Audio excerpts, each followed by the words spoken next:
যিটো যাত্ৰাত এটা সময়ত কমেও 1 পৰা 1.5 ঘণ্টা লাগিছিল সেইটো তেতিয়া আপোনালোকে মাত্ৰ 10 পৰা 15 মিনিটত কভাৰ কৰিব পাৰিব।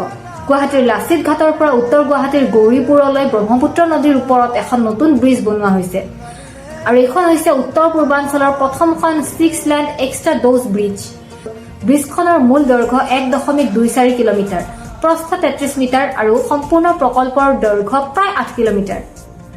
ব্ৰিজখন 2026 14 ফেব্ৰুৱাৰীত ভাৰতৰ মাননীয় প্ৰধানমন্ত্ৰী নৰেন্দ্ৰ মোদী ডাঙৰীয়াৰ উপস্থিতিত উদ্বোধন কৰা হ'ব আৰু সেইদিনাখনৰে পৰা প্ৰায় 10 দিন মানলৈ ব্ৰিজখন সাধাৰণ নাগৰিকৰ বাবে খোজ কঢ়া তথা ব্ৰহ্মপুত্ৰৰ নৈসৰ্গিক দৃশ্য উপভোগৰ বাবে খোলা ৰখা হ'ব বুলি মাননীয় মুখ্যমন্ত্ৰী ডাঙৰীয়াই জনাইছে আৰু মাৰ্চৰ ফাৰ্ষ্ট উইকৰ পৰা এইখন যাতায়াত চলাচলৰ বাবে মুকলি কৰি দিয়া হ'ব।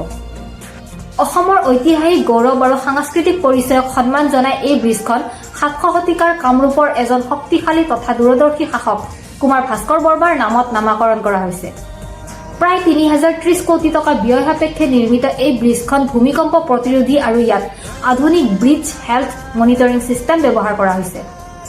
অৰ্থাৎ এইখন কেৱল এখন ব্ৰিজ নহয়, এইখন হ'ল অসমৰ তথা ভাৰতৰ উত্তৰ পূৰ্বাঞ্চলৰ উন্নয়নৰ এক ইম্পৰ্টেণ্ট মাইলষ্টন। নমস্কাৰ।